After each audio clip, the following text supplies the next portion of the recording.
যা গরম পড়েছে গিন্নি, পেছনের বাগানের আম গাছ থেকে কয়েকটা আম পেড়ে নিয়ে এলাম। কালকের মতো একটু আম পোড়ার শরবত করে দিয়ে তো।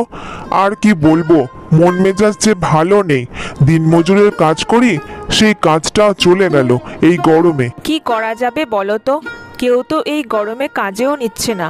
আর তুমি তো রাজমিস্ত্রির কাজ করো, এই গরমে কেউই কাজ করাচ্ছে না। তাছাড়া যা গরম পড়েছে, তাতে বাইরে না বেরোনোই ভালো।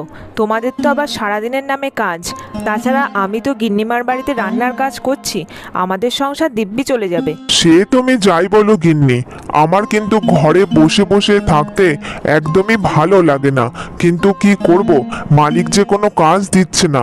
আসলে মালিক নিজেই তো কোনো কাজ পাচ্ছে না। আচ্ছা শোনো, আমি ভিজে ভাত রেখেছি, ওটা তুমি খেয়ে নিও। আমি মিনিকে খাইয়ে দিয়েছি, আমি নিজেও খেয়েছি। এবার আমি গিন্নিমার বাড়িতে